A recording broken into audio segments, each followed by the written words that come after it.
Hey everyone, my name is Jake and today we are going to be looking at some pro-revenge stories, so sit back, relax and enjoy. Landlord wants to sue us for hurricane damages. I lived briefly in Florida about a decade ago, which is where I met my partner. It wasn't long after we met that we moved in together due to my not so great living situation, renting a room from a friend who was so addicted to opioids she could barely function and her enabler husband. We found a nice little 2-bedroom house that was owned by an elderly couple that lived just a few blocks away. Everything was okay. We did find cockroaches after we moved in, which was quite shocking as I am extremely clean and had never had roaches before. And when we told the landlords, they told us they were not roaches, but palmetto bugs. FYI, they are the same thing, and refused to have an exterminator come in. Bad sign number 1. Then a hurricane blew in. This was Florida after all. It was only a Cat 1 or Cat 2, I don't really remember. But there was substantial damage to the roof and a lot of water had gotten in.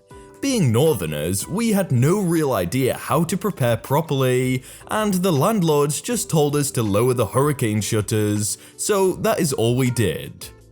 It wasn't long after we had mold growing on our walls, ESP in the laundry room. Reported it to the landlords and they told us to just wash it down with bleach water.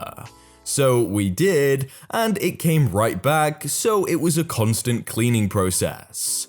When we complained, we were told that was what life in Florida was like. They also came and took a look at the roof from the yard and told us, "You two are strapping young men, you can go up there and fix it. Just let us know when you're done." Yeah, no. Then another hurricane blew through. Again, only a Cat 1 or 2, but this time we had windows broken during the storm, and since our roof was still not repaired or even tarped from the last storm, our carpets and furniture were soaked. Here comes the black mold again, but this time not only on our walls, but on our carpets and furniture too. I spent the days outside with our dog, and we were sleeping in my partner's office. Our landlords again told us to just clean it up with bleach water, and that the damage was our fault since we didn't prepare well and hadn't fixed the roof ourselves. So we called the city and had an inspector come by. He walked in and balked at what he found. Black mold all over the carpets and walls, the roach population had a little boom and he could tell, while looking at the roof that it was in need of a repair prior to the storm, and it still hadn't been tarped. The best part is, when I was standing at our open door with the inspector just inside, the old man came walking up, talking about how we'd better have repaired the roof, and how they were gonna charge us for all the repairs and carpet replacements, and mold removal, yada yada yada. Cue the city worker, who came around the corner and asked him if he was the owner. He said yes, and the inspector told him he was condemning the house because it was not habitable, and that it was not our responsibility as tenants to make or pay for the repairs. He also recommended that we should be released from the lease. Never seen an old man wobble away so fast. Later that night, his wife called, raising holy heck about how she was suing us for damages, how we were not getting any money back, blah blah blah. She also said she had removed the condemned/danger signage that was placed on the door, because it was embarrassing, people knew it was their property. But she made a mistake. She wrote us strongly worded letters about how we were taking advantage of the elderly, how all the damages were our fault since we didn't do any repairs, how she would not release us from the lease, and how many lawsuits she was going to hit us with. After contacting the inspector who saw our house, who took another trip to the house to replace the signage, we turned all of this in. He laughed and sighed and said he knew exactly how to handle it since he saw this all the time after hurricanes, and if they actually sued, he would testify in our favor since what they were doing was highly illegal. He then told us he was going to pay them a little visit and make sure the letters got into the hands of the right people, as well as how he had to replace the signs, another thing she admitted in the letters. About a week later, we got a really pleasant call from the landlady saying we were such wonderful tenants and how she was refunding our security deposit and how she was graciously going to let us out of the lease and not pursue any charges for the rent for the last few months, which we had refused to pay since we could not live there. And if we needed help finding a new place, to let her know and she would refer us to some of her friends who owned property too. Lol, nope. We did learn, cause we were watching the situation, that the house had to be gutted and completely remodeled. We actually parked up the road with some takeout and watched a crew haul out sheetrock and carpet. They could have saved themselves thousands if they had just called a roofer and someone to clean up the mold, instead of making us call the city and have the house condemned and then do whatever they did to make them change their minds on everything else. Still wish I could have been there when they were confronted by inspectors the second time. The first was glorious. Why is it that so many landlords have no clue about rental laws? Shouldn't that be the first thing that you look up? Cheated out of $5,000 and lost my watch. Get arrested for suspect sale of LSAT Answers. In 2012, I had traveled from Australia to the US to visit some longtime friends. One of them was currently studying law at the time, and he was invited to a house party with his other law buddies. I tagged along.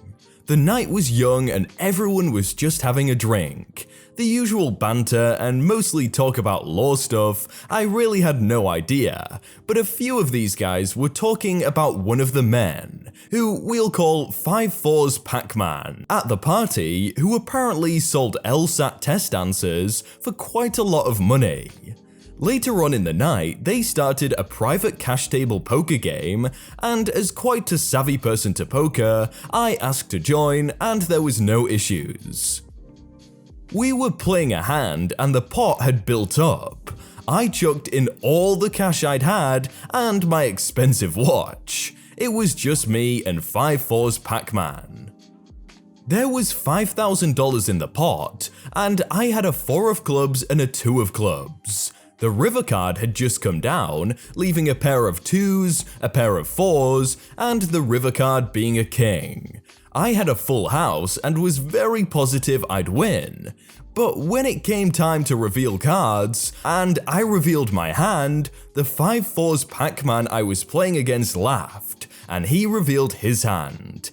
He had pocket 4s, giving him 4 4s, which didn't make sense because there were only 4 4s in the pack, and this pack had 5. So basically, I'd been played, and I didn't have my Blue Eyes White Dragon.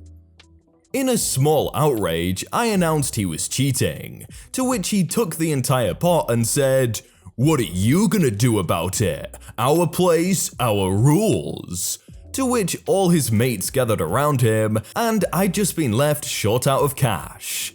I was then kicked out pretty quickly.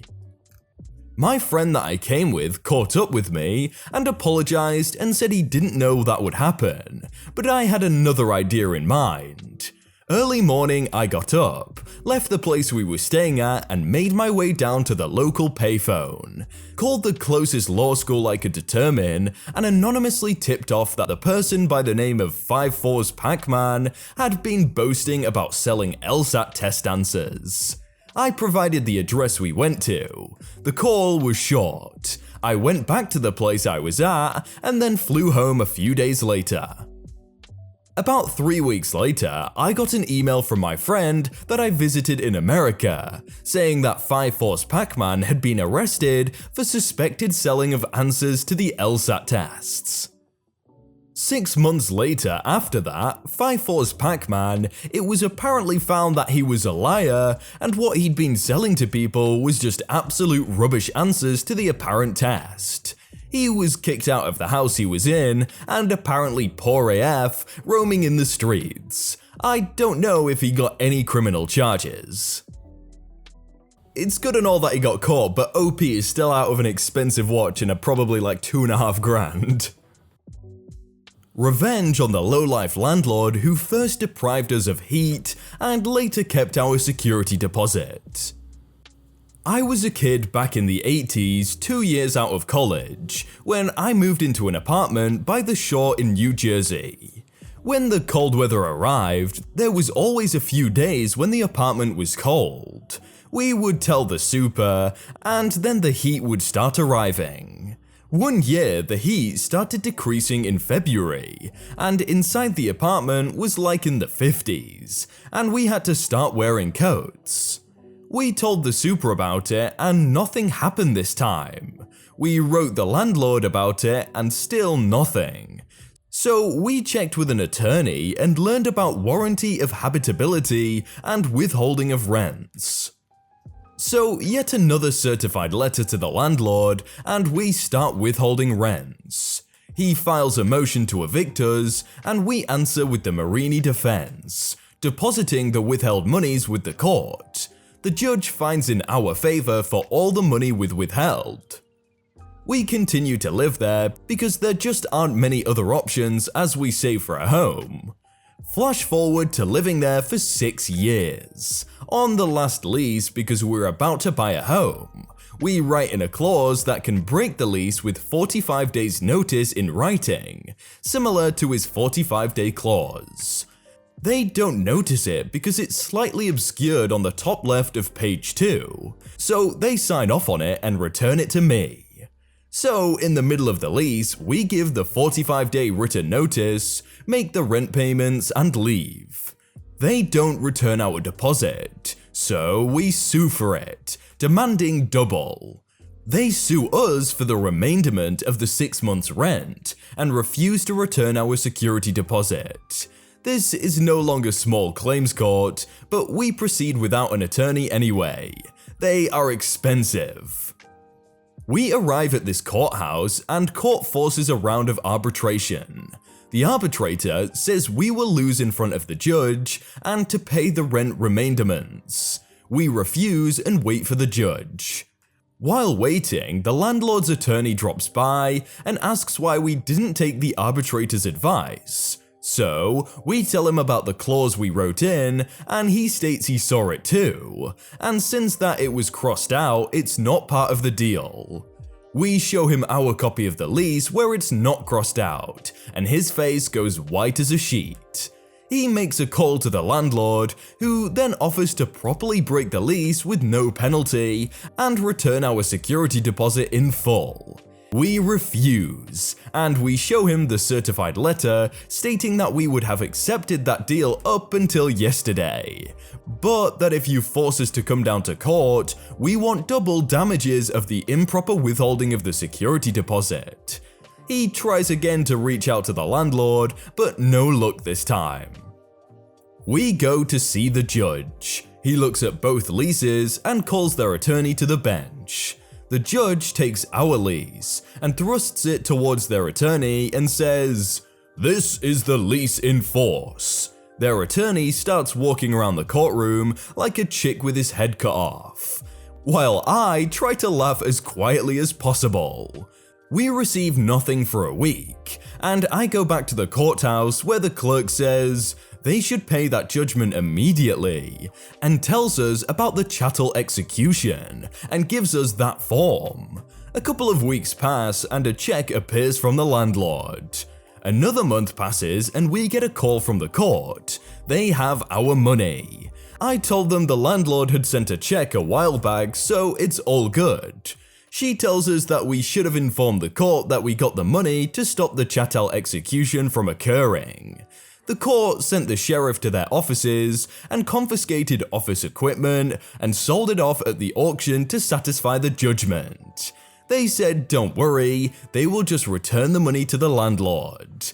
That is the revenge, getting the money and having them experience the abrupt seizing of their assets at their place of business, having it sold off at auction, and then having the money returned to them. Major pro-justice. That's the best type of revenge, just the most inconvenient thing, having everything sold just to get the money given back to you, at probably like a 70% rate. If you want to see some other videos like that, then click on screen right now, and if you want to subscribe, that'd be awesome too, but I will see you very soon.